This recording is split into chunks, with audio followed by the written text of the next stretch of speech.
The Gaza hostage crisis has left a deep scar on many lives. 6 hostages held by Hamas were discovered dead in Rafah, Gaza, sparking global outrage.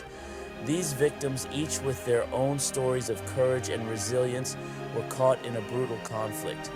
Hersh Goldberg Poland, an Israeli-American, was known for his bravery during the Nova Music Festival. Hersh Goldberg Poland, the 23-year-old had become one of the most recognizable faces of the devastating hostage crisis taken by Hamas while attending a music festival on October 7th. For 23 years, I was privileged to have the most stunning honor to be Hersh's mama. I'll take it and say thank you. I just wish it had been for longer. Alexander Lobanov, a devoted father of 2, shared a similar fate. Carmel Gad, an occupational therapist, was taken from her parents' home.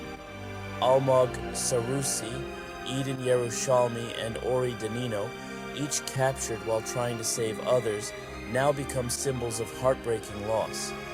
The international community, including President Biden and UK Prime Minister Starmer, condemned these murders, calling for a ceasefire and the release of all remaining hostages. But there's more to the story. The Biden administration and presidential candidate Kamala Harris have been pressuring Israel to avoid invading Rafah. They haven't gone into Rafah yet.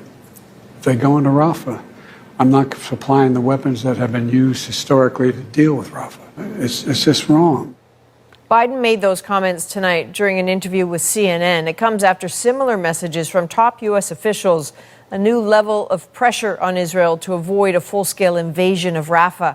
And to accept a ceasefire, allowing Hamas to survive this war.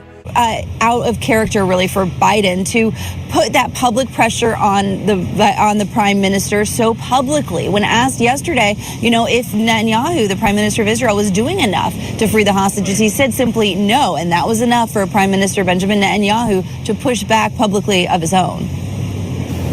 They murdered 6 of our hostages in cold blood. So after this horrible murder, I don't believe that someone serious would come and say, now make more concessions. You are not serious. Hamas is serious. I can't believe this happened. I can't believe anyone really thinks that. I can't believe that President Biden actually said that. Pressure combined with an arms embargo. Halting a weapons shipment of 3,500 bombs to Israel. We paused one shipment of high payload munitions. Oh my God! The Biden administration has paused one shipment. Left Israel vulnerable. Had Israel had the necessary weapons and free reign, this war might already be over. Even within Israel, leftist factions in the government have hindered decisive action.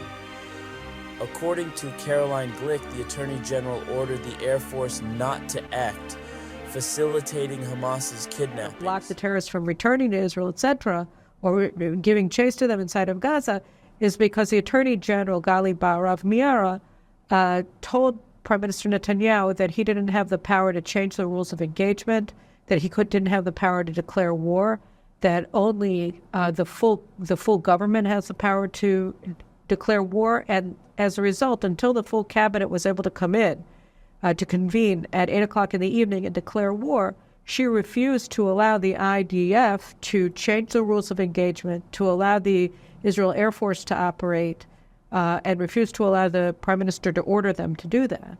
And responsibility for this ongoing bloodshed lies not only with Hamas, but also with those who have constrained Israel's ability to defend itself.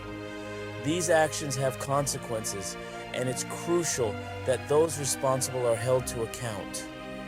The path to peace is not just about ending the violence, but addressing the root causes and the decisions that have allowed it to persist. Until then, the stories of Hersh, Alexander, Carmel, Almog, Eden, and Ori remind us of the true cost of this conflict.